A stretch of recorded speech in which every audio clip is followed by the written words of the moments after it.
18 horas. Notícias de Manaus, Amazonas, Brasil e do mundo. Agora na Mix. Para 6h02 em Manaus. Boa noite pra você em 100,7. Você na sintonia certa aí no melhor Mix do Brasil. De boa. Vamos juntos até as 7 da noite. Eu e Nathalie Moraes com você aqui no 18 horas. Boa noite, Nathalie. Boa noite, Carlão. Boa noite, ouvinte, né? Chegou a hora de você ficar bem informado aqui no 18 horas até as 7 horas da noite, trazendo os principais destaques do dia. Mix. Participe conosco do 18 horas, inclusive, hein? Solicitando a sua participação através pelo nosso WhatsApp 994887592. Tá valendo, tá liberado pra você. É isso mesmo, queremos saber da sua opinião, o que você pensa sobre os assuntos abordados nas reportagens aqui no 18 horas. A gente tá aguardando o alô de vocês. Mix. Começando 18 horas com os destaques do dia. Praça é depredada em Manaus após influencer anunciar ter escondido R$1.000 em um envelope. Outra influencer tem casa saqueada após ser acusada de estelionato. Saiba mais sobre a decisão da justiça que suspendeu a retirada dos flutuantes do Tarumançu em Manaus. Queimadas em março na Amazônia já superam o mês de 2023 em 49%. Olha só, anuncia oficialmente pré-candidatura de Alberto Neto nesta sexta-feira, o partido PL. Agora são 6h04. Você no melhor Mix do Brasil, começando mais uma edição do 18 horas, os destaques do dia desta quinta-feira, hein? Hoje é 21 de março de 2024, no ar mais uma edição do 18 horas até as 7 da noite. 18 horas. Quinta-feira chegou e chegou bacana, hein? Uma turma aí da internet, os chamados influencers, dando o que falar, né? Causando, digamos assim, na cidade. Uma teve a casa saqueada após ser acusada de estelionato. Olha só, hein? O outro decidiu simplesmente esconder R$1.000 num envelope numa praça pública e simplesmente a população foi lá e depredou a praça em busca do tal envelope recheado de dinheiro. Será se ele tinha noção do que ele estava fazendo, Nathalie Moraes? Carlão, pelo visto não, porque toda essa situação, Carlão e ouvintes, gerou uma grande confusão, como eu costumo dizer, né? Esses influenciadores digitais causaram na noite desta quarta-feira, tarde e noite desta quarta-feira, e toda essa situação, Carlão, acabou aí virando caso de polícia. Tanto um quanto o outro, né? A Bola das Letras na Avenida Doutor Telmário Pinto da Costa, que fica ali no bairro do Dom Pedro, na zona centro-sul de Manaus, foi toda depredada por conta dessa situação, desse dinheiro, né? Muita gente foi lá pro local, cadê o dinheiro que estava aqui, Carlão? E tudo isso gerou aí uma grande confusão, e quem tem mais informações sobre esses casos é o repórter André Meirelles, que acompanhou de perto. Boa noite, André.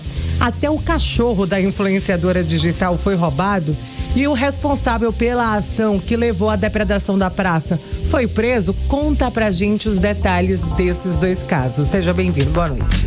Muito boa noite, Nathalie Moraes, boa noite, Carlão, boa noite aos ouvintes ligados aqui na 100.7 FM, pode nos acompanhar também pelo YouTube. Olha, mais uma vez, na saga de influenciadores de Manaus, surge aí novos escândalos, né? E dessa vez, duas confusões, uma de saqueamento e outra de depredação aqui em espaço público da capital amazonense. Olha, supostas vítimas de estelionato acabaram invadindo na noite de ontem a casa de uma influenciadora, uma adolescente que tem 17 anos, que, segundo informações dessas pessoas que foram vítimas dela, ela estaria aplicando golpes com a venda de produtos eletrônicos, eletrodomésticos e até cosméticos, né? A casa onde ela mora é alugada, fica no bairro de Flores, foi ali o local onde foi saqueado. Como é que funcionava a situação de acordo, então, com essas vítimas? Essa adolescente de 17 anos se considerava, então, influencer e começava a divulgar vários produtos ali no local, né? Ela divulgava ali aparelhos celulares, né? De uma marca aí bastante conhecida que... Pode falar, né? A gente já sabe. De 5 a 7 mil reais, ela prometia um iPhone aí de 100 reais, algo bem fora do comum mesmo, não tem nem como a gente falar assim, um preço abaixo do mercado. Isso vai muito além do que abaixo do mercado, né? Um produto, fora um aparelho desse. Fora da realidade. Milagre seria. É quase inacreditável. Por exemplo, hoje, conversando, apurando as informações sobre esse caso, André, eu conversei com algumas vítimas, né, da influenciadora digital, que afirmavam o seguinte, que tinha a moça, né, uma dessas mulheres, disse pra mim, Nathalie, eu comprei um iPhone 13 Pro Max, paguei R$150 e não recebi. É aquela velha história, né? Não tem como. É oferta muito milagrosa, né, gente? como. Você tem que realmente duvidar. Não tem como. Não tem pra onde correr, André. Eu sempre vejo esse tipo de situação de venda, tô sempre pesquisando. Vejo que, por exemplo, esse aparelho, iPhone 13 Pro Max, nem mesmo a réplica dele ali com o sistema Android não chega a ser R$100. Né? O Fanta que fala, eles vendem em cerca de R$700, R$800, né? Então é muito fora da realidade essa situação, como você falou, né? Dessa adolescente aí, ela é suspeita, né, de ter cometido golpes na venda de celulares e outros produtos na internet, né? Ela é investigada agora pelo crime de estelionato. A Polícia Civil ainda acredita que ela não tem agido sozinho. Então, há toda uma investigação, né, que está a cargo aí da Polícia Civil através da delegacia especializada em apuração de atos infracionais, né? Então, a invasão à casa também será investigada, né? Os agentes do 12º Distrito Integrado de Polícia estão aí apurando esse caso, né? Agora, então, André, vale a gente reforçar também, né, que é uma adolescente de 17 anos, né? A gente está falando de uma menor de idade, né? De uma adolescente, e aí esse caso, ele vai ser investigado pelo 12º, é isso? 12º, e também a delegacia ali para onde vai crimes e situações que envolvem menores de idade, né? Que é a delegacia especializada em apuração de atos infracionais, né? Então, essas informações que a gente tem no momento sobre a situação dessa adolescente. Inclusive, a gente nem divulga o nome ainda por se tratar aí de menor de idade, né? E, então, quem já viu aí, viu na internet, né? Teve grupos de WhatsApp, né? Mostraram a foto dela, vídeos, mostraram também o saqueamento que aconteceu aí lá na residência, na casa desta adolescente, que era uma casa... Levaram até o cachorro, o macaco do carro, foi uma confusão. Levaram micro-ondas, levaram, né, patinetes, enfim, acho que já deu pra entender o que aconteceu ali no local, né? Exatamente. E essa não foi a única situação que aconteceu ontem, não. Essa situação foi o que mais chamou a atenção, porque foi à noite, né? Então as pessoas já estão em casa, já tá todo mundo ali entrando em grupos de WhatsApp, de Telegram, e aí começam a chegar vídeos e as pessoas começam a falar sobre essa situação. Também no Instagram foi bastante repercutida. Mas outra situação também envolvendo a saga dos influenciadores é ali das bolas das letras, que foi vandalizada, né? O local foi danificado. Isso aconteceu após um influenciador, agora há pouco eu estava vendo o vídeo dele, ele fez ali um anúncio de que ele iria colocar R$1.000 nas proximidades da bola das letras ali. É um desafio que ele está acostumado a fazer, né? Em várias partes de Manaus ele vai no local e diz: eu vou esconder o valor X aqui nesse local. Quem chegar aqui e encontrar primeiro é seu. Quem não encontrar até 24 horas eu tiro, faço desafio em outro local. Só que dessa vez não saiu bem aí, Nathalie. Ele acabou escolhendo um local, né, que é bem conservado, inclusive, recentemente foi Passou por uma reforma, Passou por uma reforma. E aí as pessoas chegaram no local loucas por R$1.000 e acabou aconteceu. Olha, a Guarda Municipal de Manaus foi rapidamente acionada pelo número 153, anote esse número aí, 153, que também pode acionar a Guarda Municipal se estiver depredando qualquer patrimônio público aqui de Manaus, né, para conter a situação. E segundo o secretário municipal de Segurança Pública e Defesa Social, o Alberto de Siqueira, a intervenção, né, dispersou a multidão que estava ali no local e acabou impedindo que a situação piorasse ainda mais. Vamos ouvir os R$1.000? Os R$1.000 está lá ainda, não? Já tiraram, né? Vamos ouvir, daqui a pouco eu falo sobre essa situação, mas vamos ouvir agora Alberto de Siqueira, que é o secretário aí da Senseg. Prontamente a equipe da ROMU, que é a Ronda Ostensiva Municipal, que faz o patrulhamento pela cidade, foi acionada e foi para lá, conseguindo controlar a situação. As pessoas que estavam depredando o patrimônio público foram retiradas, né, e a situação foi contornada. tudo dentro da normalidade e da legalidade. Infelizmente, esse youtuber, influencer, aproveitou as pessoas que estão precisando para fazer esse tipo de coisa, né? Se você quer ajudar alguém, você poderia muito bem pegar esses R$1.000 e comprar cesta básica, por exemplo, e não humilhar as pessoas a se abaixarem, ficarem cavando, revirando lixo e ficar do outro lado da rua rindo e filmando. Enfim, é você desprezar demais a dignidade das pessoas para tentar ter essa atenção, esse engajamento, né? Essa é a minha opinião. Mas foi feito um boletim de ocorrência e o caso já está na Polícia Civil para tomar as medidas cabíveis em relacionado a esse caso. 18 horas. Olha só, Nathalie e Carlão e ouvintes, a gente ouviu aí a fala do secretário municipal de Segurança Pública e Defesa Social, Alberto de Siqueira, falando aí sobre essa situação desse vandalismo que aconteceu na Bola das Letras aqui na zona centro-oeste de Manaus, né, onde esse influenciador acabou colocando R$1.000 escondido ali nas proximidades. Não foi encontrado, viu, Carlão, esses R$1.000 e a polícia vai investigar, né, esse caso aí, se realmente ele tá colocando esse dinheiro escondido aí. Então tem muita água para rolar. E a gente vai continuar aqui acompanhando tudo e a gente traz sim essas informações. É isso.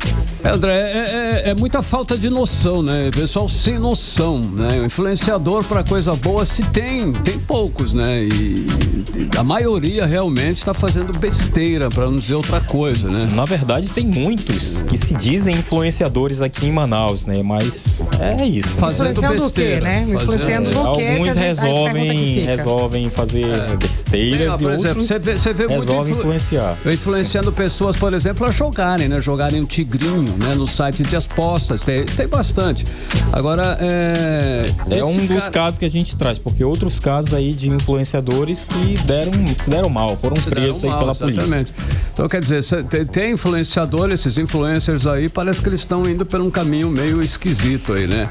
E esse cidadão, inclusive, aí, né, ele fez besteira, né, cara? E tudo pra ganhar publicidade, né? Que nem o secretário falou, ele ficava filmando as pessoas e tirando sarro, né? Bom, enfim. Exatamente, Carlão, né? Era uma coisa assim, as pessoas sem dinheiro sendo usadas por um pseudo-influencer aí sem ética, sem compromisso com a cidade e explorando a carência do povo. Infelizmente, essa é a verdade e precisa ser dita. Agora, pra que ele fazia tudo isso, Carlão? Pra ganhar likes, engajamento? Para ficar mais conhecido também aqui na cidade, ter fama a qualquer custo, vale a pena ter fama? O preço da fama é esse? Agora, André, sabe se ele é de menor também, esse daí da praça? Não tem essa informação? Não, ele não é menor de idade, não. Já é de bem de maior mesmo. Sabe o que está fazendo. Ok, então a prefeitura realmente deveria, né, repassar, inclusive, para esse influencer todo o custo que teve para recuperar, né, o que foi depredado lá na Bola das Letras, né, que foi, né, vandalizada por esse influencer. Isso não pode realmente ficar assim. Ele, é claro, deve ser responsabilizado pelos atos, inclusive ele até de maior e tudo. 6h15. 18 horas. Vamos voltar então a falar agora da situação da retirada dos flutuantes lá do Lago Tarumã-Sul. Ontem, inclusive, nós anunciamos a decisão da Justiça que suspendeu a ação de retirada, não é isso, Nathalie? Então, Carlão, a decisão atendeu o pedido da Defensoria Pública para atuar no processo na condição de guardiã de mais de 250 famílias que se encontram aí em vulnerabilidade e moram nesses flutuantes do Rio Tarumã-Sul. Vale a gente destacar que essa decisão ainda pode mudar, pode vir novos capítulos ainda nos próximos dias dessa saga aí dos flutuantes, mas quem traz pra gente os detalhes agora dessa atualização é a repórter Odinei Araújo. Da retirada dos flutuantes do Rio Tarumã-Sul ganhou mais um capítulo com a decisão do juiz Glenn Machado, da Vara Especializada do Meio Ambiente, proferida nesta quarta-feira. A determinação veio após o juiz acatar a solicitação da Defensoria Pública para atuar no processo na condição de custos vulneráveis, ou seja, a Defensoria vai entrar no processo como guardiã de mais de 250 famílias que moram nos flutuantes ao longo do Tarumã-Sul e que ficarão sem residência. Levantamento da Defensoria aponta que cerca de 3.000 pessoas podem ser impactadas com a retirada dos flutuantes. A decisão, que não é definitiva, mantém apenas as remoções das estruturas abandonadas, trabalho que já vem sendo feito pela Prefeitura de Manaus. De acordo com a decisão, a suspensão é válida até que a Comissão de Conflitos Fundiários da Justiça do Amazonas se manifeste e promova o diálogo entre as partes envolvidas. Com isso, estão suspensas a remoção e desmonte dos flutuantes tanto da bacia do Rio Negro quanto da orla do Tarumã em Manaus. Conforme a decisão da Justiça, ações como a desocupação dos flutuantes, inclusive aqueles que servem de moradia das populações ribeirinhas e indígenas, devem levar em conta as novas determinações do Conselho Nacional de Justiça, independentemente da fase de tramitação do processo. Nesse mês, a Prefeitura começou a alertar os donos de flutuantes sobre o início da remoção. Odneia Araújo para o 18 horas. Você está ouvindo 18 horas. Legal, 6 horas e 18 minutos. Você no melhor Mix do Brasil. E os focos de queimadas na Amazônia aumentaram 49,26% em março agora de 2024. Os dados são do INPE, Instituto Nacional de Pesquisas Espaciais. E o repórter Felipe Távora traz mais detalhes pra gente. Vamos conferir. 1.521 focos de calor foram detectados durante os primeiros 19 dias de março. O número supera todos os registros desse mês em referência ao ano passado, quando foram observados 1.019 focos de queimadas na Amazônia. De acordo com a advogada especializada em direito ambiental Penélope Ariadne, as mudanças climáticas que o planeta tem enfrentado também influenciam o agravamento das queimadas na Amazônia, que acabam por afetar as dinâmicas desse bioma. As consequências desses desmatamentos por queimadas, a gente vê primeiro na mortandade dos animais silvestres, isso é um ponto super importante. O segundo ponto importante é a questão do agravamento das mudanças climáticas. Então, a gente já está vindo de mudanças climáticas e com essas queimadas, as mudanças têm se agravado cada vez mais. Mato Grosso, que faz parte da Amazônia Legal, é o estado brasileiro com o maior número de focos de calor registrados em março. Foram 1.233 focos até o momento. A Amazônia é responsável por 52,3% dos focos de queimadas detectados ao longo do mês, seguida pelo Cerrado com 26,1%, a Mata Atlântica com 9,9%, a Caatinga com 7,4%, Pantanal com 3,9% e Pampa em 0,5%.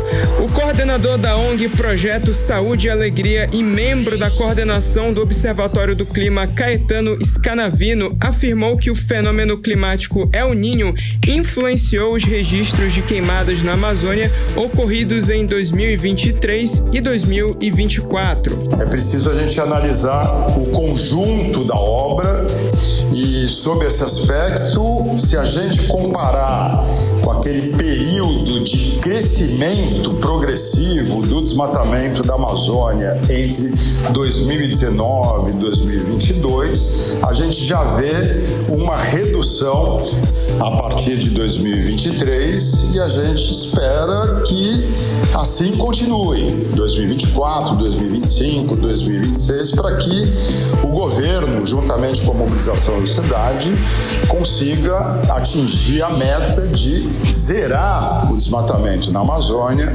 em 2030. Felipe Távora para o 18 horas. Você está ouvindo 18 horas. Legal, agora 6 horas e 21 minutos. Você era o melhor Mix do Brasil. E agora nós vamos falar de política amazonense. Nós vamos falar dos bastidores da política amazonense. Cíntia Blink já está aqui conosco ao vivo em cores.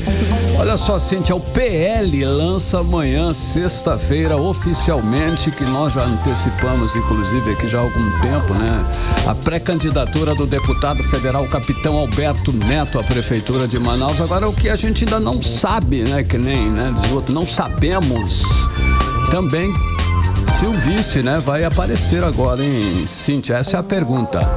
Boa noite, Carlão. Boa noite, Nath. Todo mundo que tá com a gente na 100.7. Então, acredito que ele não aparecerá, viu? Não, se fosse pra fazer um bolão, apostar, eu diria não vai rolar. Vai rolar. Porque no vídeo não apareceu ninguém mais além ali. Quer dizer, apareceu Alfredo Nascimento, que é presidente do partido, Bolsonaro, que é ex-presidente do Brasil e que, enfim, é o elemento do PL. Cíntia, você acha que não tem o vice ainda ou é só uma estratégia? Acho que não tem vice ainda. Não tem, né? Acho que teve um momento que teve, aí depois não tem mais. Estamos nesse momento que não tá tendo. Aquele lá que era e que não acabou não sendo. Né? Esse mesmo. Exatamente. A gente tá falando de Coronel Menezes, só pra conversa não ficar só entre nós. Coronel Menezes, que estava muito do Aparecido sábado lá, no lançamento de Roberto Cidade como presidente do União Brasil, né? Ele não se lançou para candidato, mas falou que estava à disposição. Então, Coronel Menezes estava lá segurando a mão de Wilson Lima e de Roberto Cidade. Nathalie Moraes. Então, Blink, os bastidores aí indicam que o governador Wilson Lima teve participação efetiva da definição da pré-candidatura do capitão Alberto Neto. O governador deu alguma declaração de alguma coisa? O que a gente pode esperar? O que pode acontecer aí nos próximos dias? O que acontece é que ele desconversou. Mas vamos fazer um cálculo junto aqui rapidinho, não que a gente seja boa nisso. Eu já ia falar, não me pede pra fazer conta ao vivo, que isso não vai dar certo. Mas até a gente consegue, olha só. Vai. A gente tinha ali no PL uma disputa acontecendo para saber se seria Davi Almeida, atual prefeito de Manaus, que iria para o PL ou não. E se Davi não fosse, seria capitão Alberto Neto. Isso já era sabido, estava rolando ali nos bastidores. Claro que Davi Almeida desmentiu essa história, falou que ele não sairia do Avante e tudo isso. Mas isso rolou muito fortemente nos bastidores, porque onde há fumaça há fogo, e era sabido por todo mundo que estava rolando uma conversa ali.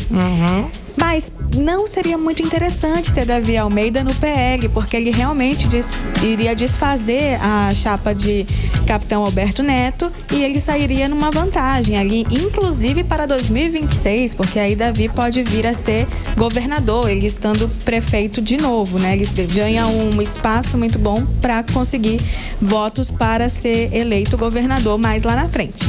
Isso não é interessante hoje para Wilson Lima, que não está andando ao lado de Davi Almeida. Então, entende-se que o Wilson Lima mexeu sim pauzinhos para que essa entrada de Davi Almeida no PL não acontecesse e acontecesse a de capitão Alberto Neto, que é o que nós estamos vendo acontecer agora. Mas ele fala que o partido ainda não tem exatamente nenhum candidato oficial, ainda não tem nenhum outro partido que está apoiando e tudo isso. Mas a gente tem que seguir acompanhando as cenas dos próximos capítulos. Blink, a esquerda, né? A Federação da Esquerda, que une aí Partido Verde, PT, PCdoB, tem novo comando em Manaus, é isso? Essa turma toda aí, né? São 3 ou 4 partidos envolvidos nessa esquerda, não é isso, Blink? São 3 partidos. Sim.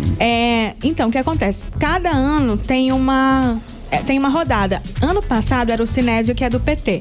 Esse ano é o PCdoB quem passa a ser o comando. Só que como Heron Bezerra, que seria o nome do outro líder da federação, né, presidente da federação, enfim, ele não virou presidente da federação e virou a Lúcia Antoni, que é uma ex-vereadora. Sim. Então ela tá no nome ali do PCdoB. Qual que vai ser o desafio dela à frente dessa esquerda? Conseguir definir se vai ter um pré-candidato da esquerda, e tem opção, viu? Tem 6 opções aí. A gente tá falando de Anny Moura, Valdemir Santana, Zé Ricardo, Sassá da Construção, Luiz Borges e o próprio Heron Bezerra. Tem que definir se vai ser um desses nomes ou se eles vão apoiar um candidato que já está aí lançado como pré-candidato. O Heron está interessado também. Todos esses aqui interessadíssimos. Blink, na semana que vem, segunda-feira, o presidente nacional do União Brasil vai então lançar aí o nome do Roberto Cidade como pré-candidato do partido à Prefeitura de Manaus? Sim, não foi no sábado, né? Quando teve o lançamento. Que era algo tão aguardado, né? Porque já que não faz sentido ter uma festa, porque ele é presidente municipal de um partido, que é a União Brasil. Esperava-se que ele iria anunciar, sim, a pré-candidatura, o que não rolou, frustrando todo mundo. Mas quem vai dizer, quem vai fazer o lançamento não é o Wilson Lima, é o presidente do União Brasil Nacional, como disse Nath, o Rueda. Olha aí. E assim, já que a gente... Rapidão, eu quero só colocar uma pimenta aqui, porque eu acho que Coronel Menezes não estará na coletiva de amanhã, de Alberto Neto, mas pode ser que segunda-feira ele apareça, viu? Ele já te respondeu? Apareça no União Brasil, né? No União Brasil. Sim, ele não vai aparecer no do capitão, né? Mas isso é só uma apostinha que eu tô fazendo. Pois é, e já são sinais, né? Se isso realmente acontecer, né, Cíntia Blink? Sim, e não, Nath, ele não me respondeu. Eu não fiz nada a esse homem, mas ele não aparece visualizado e ele não responde. Isso aí. Olha só, o cabo de guerra entre o senador Eduardo Braga e o governador Wilson Lima andou lá no Tribunal Regional Eleitoral. Blink, fala pra gente aí, qual é o cabo de guerra e o que está acontecendo? É porque tem uma série de processos entre do que parte de Eduardo Braga, acionado por ele, né? Acionado por ele contra o Wilson Lima. Na verdade, não é bem Eduardo Braga contra o Wilson Lima, é mais a chapa de Eduardo Braga contra a chapa que era, sim, né, durante a campanha, né? De Wilson Lima. Mas aí diretamente envolve pedido de cassação do atual governador. Assim como a gente viu acontecer lá com o Melo, lá atrás, que inclusive realmente foi cassado. Nesse caso aqui, Braga tá perdendo nesse processo em específico que foi visto aí essa semana, porque foi rejeitado por unanimidade. Os processos têm mais ou menos o mesmo pedido, o mesmo caminho, a mesma reclamação, que ele fala que o governador Wilson Lima, que no caso era candidato ainda, né? Ele usou de poder político e econômico, abusou de poder político e econômico nas eleições de 2022. Mas a relatora do processo, que é a desembargadora Carla Reis, ela entendeu que estava muito... faltou não argumento, mas provas por parte de Eduardo Braga. Então, como não era um processo muito robusto, entendeu-se ali, a relatora entendeu que não deveria aceitar o pedido e foi seguida ali por unanimidade. Então, essa história, ao mesmo tempo que começou, já foi morrendo nesse processo, tá? Porque tem uma série de processos, então a gente tem que seguir acompanhando. Exatamente como foi com o Melo. O Melo teve vários processos e não foi em todos que foi cassado, não. Foi um ou outro que levou a cassação, que tirou ele realmente ali do cargo, da cadeira de governador. Beleza, fechamos por hoje? Fechamos por hoje, mas eu posso contar pra você? Vai, tu tem 3 minutinhos ainda, conta. Uma eternidade, né? Que tá tendo uma guerra de pesquisas eleitorais. O que acontece? A gente tá vendo sair pesquisa, demorou só esse ano, né, pra sair pesquisa, em comparação ao ano passado. A gente ficou um tempão em jejum de pesquisa, por quê? Porque agora o Tribunal Regional Eleitoral, ele tem que registrar lá a pesquisa e ela fica passível de ser questionada juridicamente. Sim. E elas estão sendo, de 3 que já foram publicadas, 2 foram suspensas por conta de justamente esse tipo de questionamento. E a que não foi suspensa, que é a pontual, ela não foi suspensa na Justiça Eleitoral, mas ela está sendo sim alvo de questionamento, viu? E na primeira pesquisa, que foi a Inquest, Davi Almeida, que é o atual prefeito, estava na frente. Sim. Já na segunda, que foi a última lançada agora, a Lissen, quem estava na frente foi a Momandel. Então teve para todo mundo. As 2 pesquisas foram suspensas e por conta de questionamentos que fazem, que perguntam sobre o método, questionam sobre coisas assim. Na verdade, não é tão claro o que está sendo questionado. A gente consegue saber quem entra com a ação, mas não exatamente qual que é o problema que foi identificado ali. Bom, a realidade é que elas já foram, inclusive, divulgadas, né? E já está no ar esse processo todo aí, então. Sem dúvida. E outra coisa, a gente está com 11 pesquisas registradas, viu? São aquelas que tem que registrar, mas elas ainda não foram publicadas. Então, a gente tem pesquisa estamos no aguardo para ver aí. Vamos só lembrar que pesquisa, ela não tenta adivinhar o que vai vir, né? Ela não tenta adivinhar o resultado da eleição lá em outubro. O que ela faz é dizer assim, ó, se a eleição fosse agora, o resultado seria esse. É o recorte do momento. Exatamente, do cenário atual. Ok. É isso. Amanhã eu venho com mais informação para você. Valeu, Cíntia Blink, 6h31, você no melhor mix do Brasil. 18 horas. Continue aí em 100,7. Olha só, você passa a usar agora o Pix para pagamento de impostos no Amazonas. Nosso assunto é instante. 18 horas. Agora nós vamos conferir a previsão do tempo e temperatura em Manaus. Hoje nós tivemos chuva, ontem também, antes de ontem. Amanhã, Cíntia Blink, temperatura. Previsão do tempo. Carlão, segundo o Clima Tempo, amanhã a gente pode esperar aí pancadas de chuva ao longo do dia. Chove rápido também durante a noite desta sexta-feira. A mínima, segundo o Clima Tempo, fica aí na casa dos 25 graus e a máxima dos 32 graus. Só corrigindo, é Nathalie Moraes. Tudo certo. Mix. Muito bem, você está em 100,7. Vamos agora para o Rio Negro, hein? Nosso querido Rio Negro subiu mais 5 centímetros de ontem para hoje, elevando o nível das águas no Porto de Manaus para 23 metros e 11 centímetros acima do nível do mar. Lembrando, nessa mesma data do ano passado, o Rio Negro estava 2 metros e 53 centímetros mais cheio. Mix. Olha só, a Justiça suspende regra que barrava professor na disputa de vaga na SEDUC.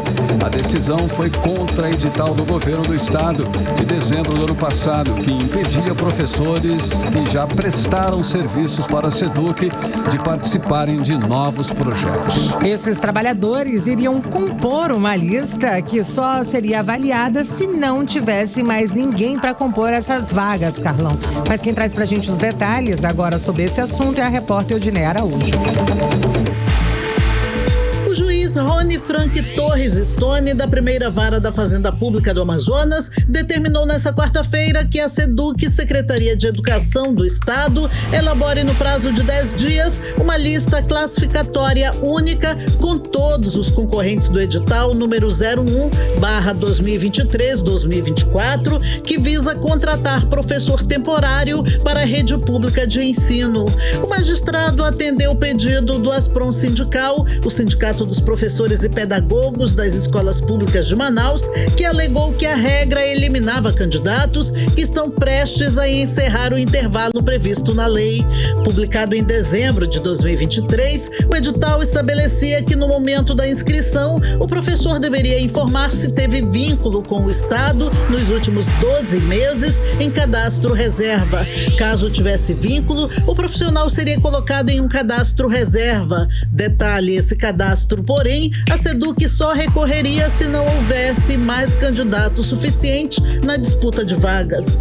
Para o magistrado, a previsão de eliminação sumária de uma categoria específica de candidatos ou mesmo o desprezo desses trabalhadores na ordem classificatória ultrapassa a medida de desigualdade. Além disso, segundo o juiz Rony Stone, o empecilho não impede apenas a contratação, mas também a própria chance de figurar em condições de igualdade com outros candidatos na ordem classificatória.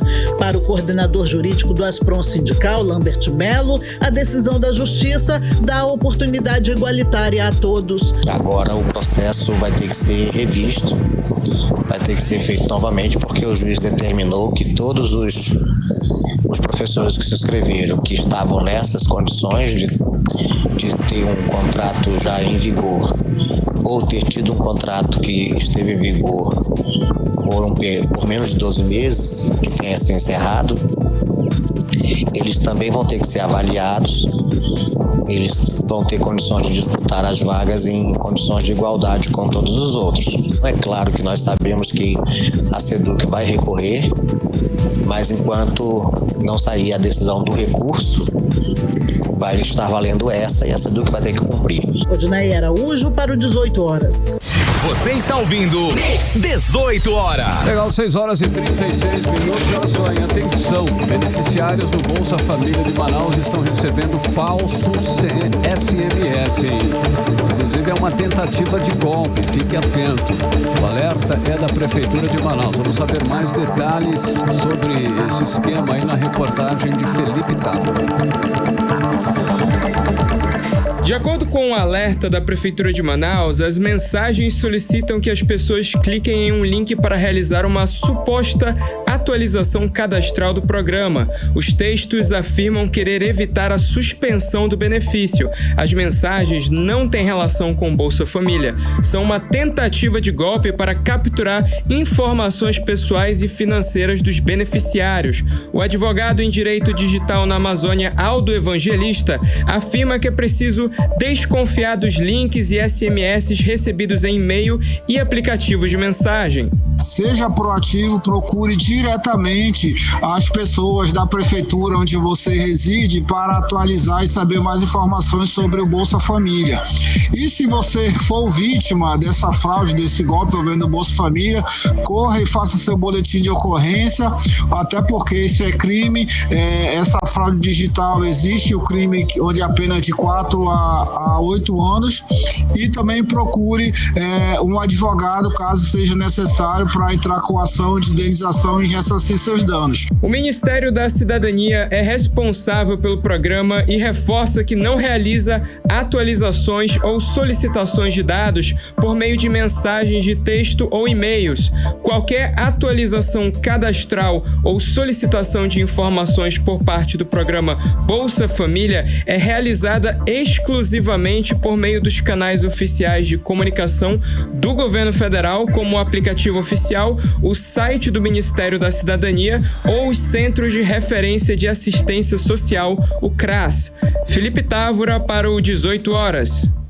Você está ouvindo 18 horas. Hora 6h38, a Secretaria de Estado da Fazenda do Amazonas, a Cefaz, anunciou hoje que passa a receber Pixem para o pagamento dos impostos e taxas estaduais, bem como para a quitação de dívidas, inclusive os débitos já inscritos em dívida ativa. Olha que vantagem, é bom, né? É, uma boa notícia. Isso porque, Carlão, o uso do Pix vai facilitar o pagamento dos contribuintes e também reduzir, é claro, os custos da Cefaz, já que o Pix tem custo por operação em média 4 vezes menor que os dos pagamentos por código de barras, por exemplo. Ao todo, a expectativa é de uma economia de cerca de 2,5 milhões de reais nos próximos 4 anos.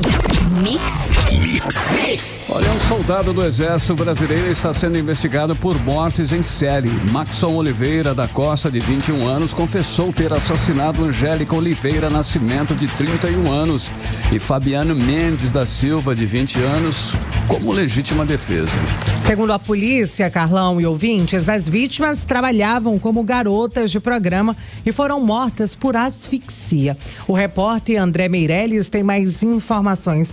Mais uma vez, André, seja bem-vindo aos estúdios do programa 18 horas. Boa noite. Outros assassinatos com o mesmo perfil também estão sendo investigados pela polícia, André?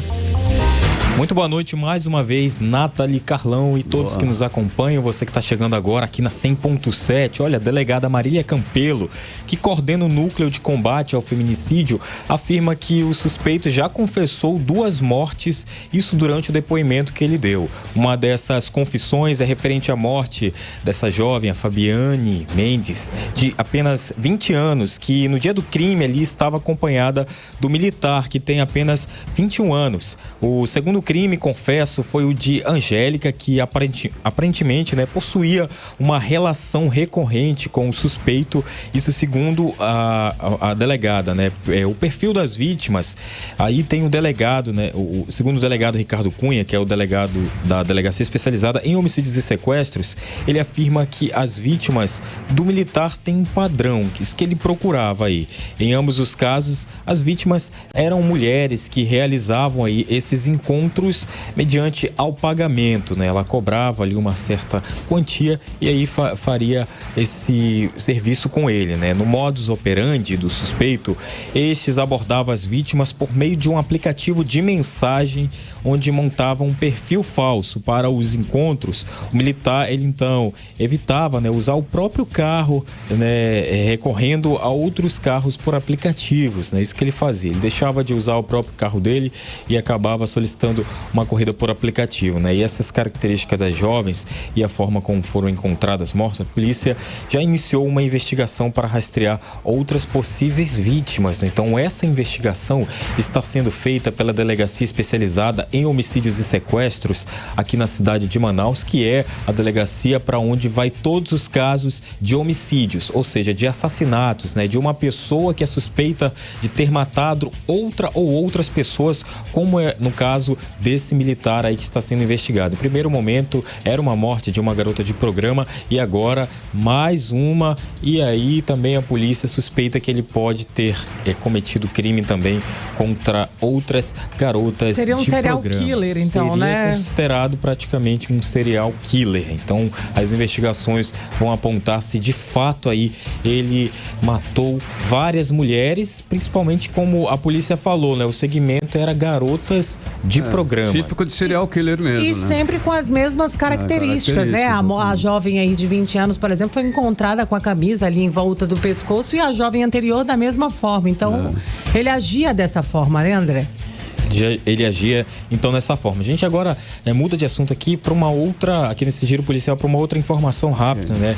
Olha, uma mulher de 23 anos, ela foi presa por aplicar golpe do comprovante falso em uma loja de tinta ali no bairro Cachoeirinha, na zona leste de Manaus. Ela causou um prejuízo avaliado em mais de 6 mil reais, né? De acordo com o delegado Adriano Félix, que é o titular do 22º DIP, as investigações iniciaram no dia 15 de março deste ano mesmo, quando a equipe de investigação tomou conhecimento da ação de um suposto grupo criminoso, né? Segundo o delegado, esses infratores, eles entraram em contato com a loja para obter tintas e ali na hora de pagar eles teriam enviado um comprovante de pagamento editado. Hoje em dia, né, existe a inteligência artificial que inclusive faz esse tipo de situação, né, de trocar ali, alterar os dados ali, eles usaram aí então essa inteligência artificial para trocar o comprovante ou criar um comprovante aí com um falso valor, que seria no valor de 6 mil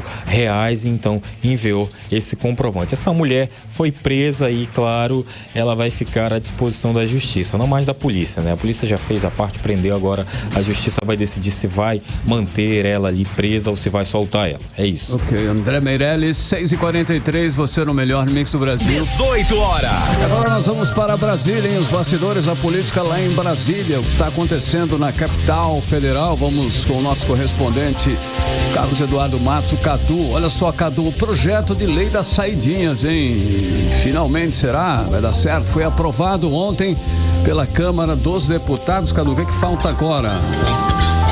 Boa noite. Boa noite, Carlão. Boa noite, Nath. Boa noite, ouvintes.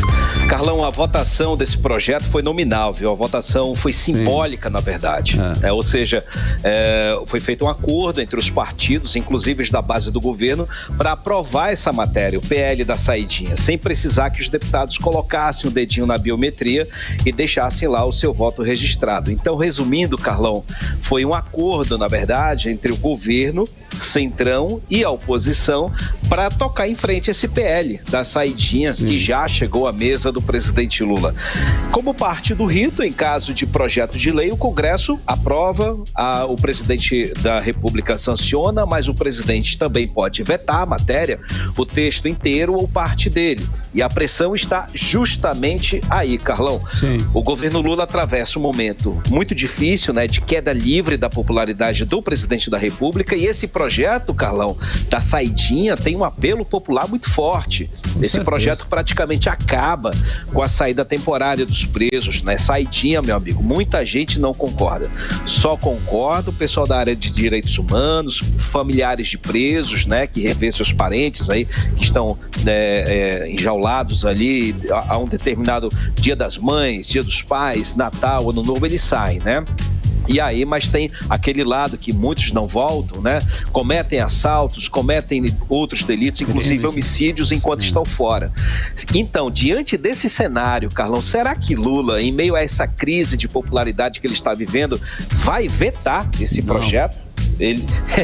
Ele vai atender aos grupos ligados aos direitos humanos, porque já foi lá o Ricardo Lewandowski, do Ministério da Justiça, pedir para ele vetar. Será que ele vai atender o pedido? Então vamos aguardar porque essa é a melhor parte da novela, tá? Tava tudo escrito de que esse projeto ia passar na Câmara, no Senado, ia voltar para a Câmara e aprovar, tanto que foi votação simbólica, né?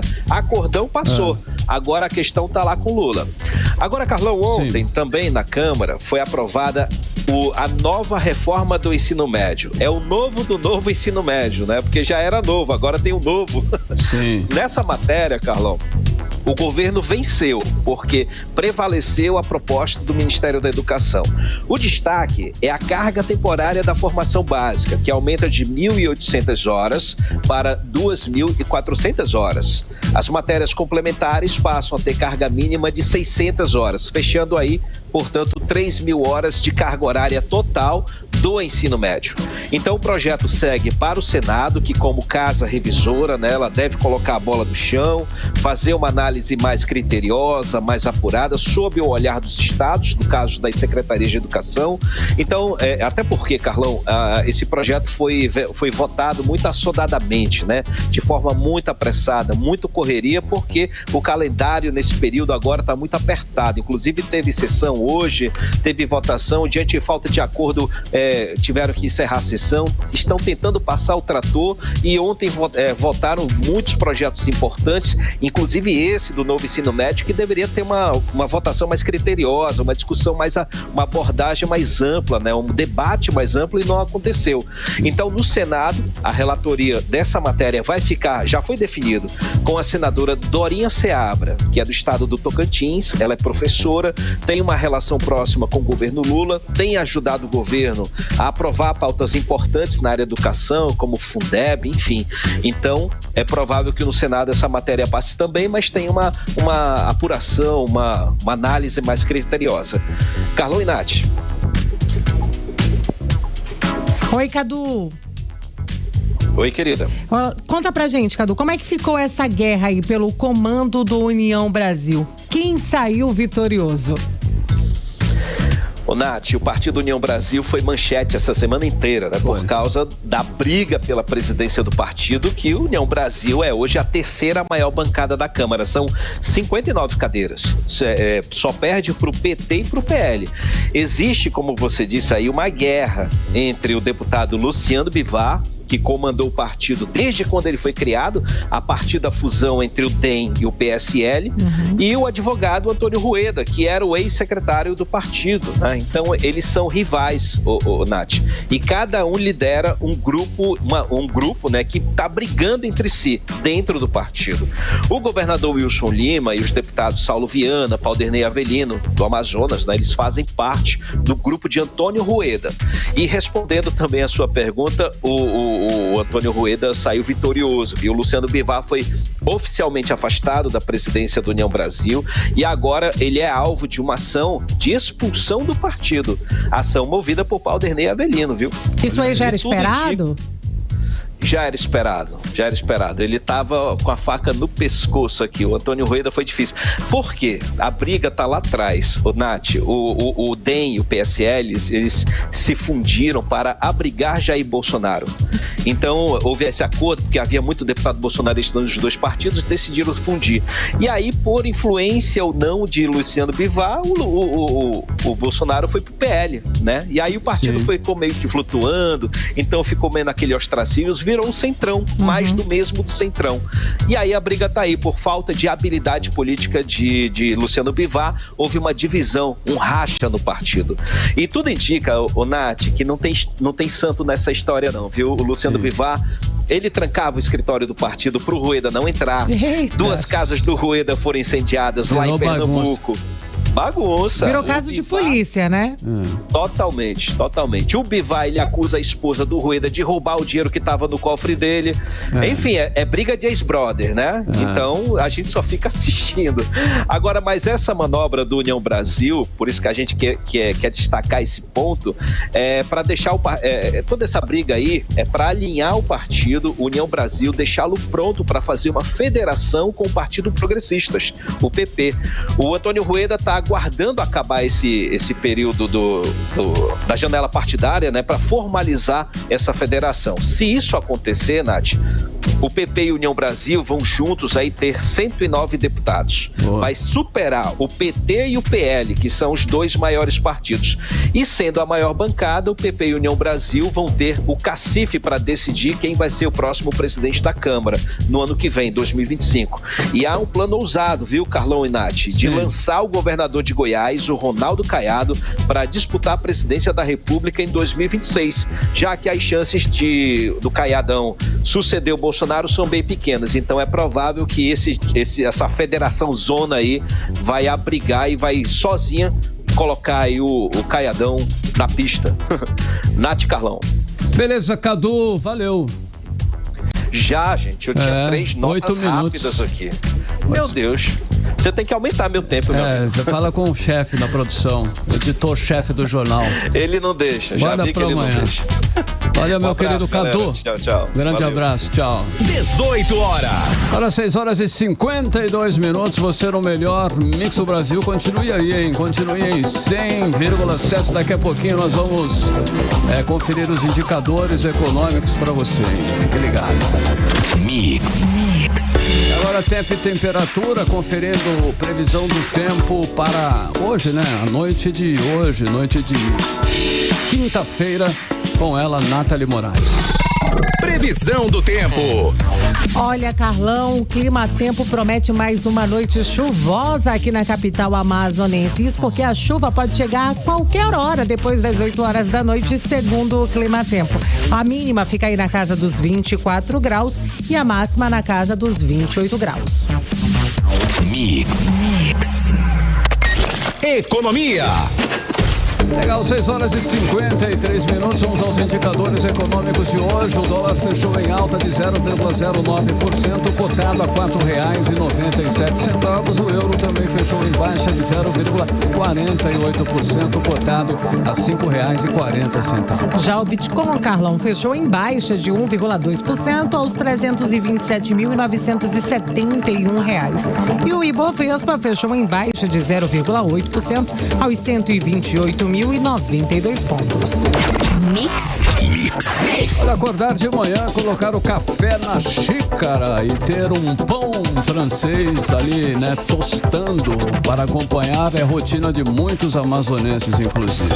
O amor é tanto aí que levou a escolha de uma data, hein, para comemorar o Dia do Pão. Olha, Nathalie, que interessante. Todos os anos, o Dia do Pão e do Pão francês, né, é comemorado no dia 21 de março.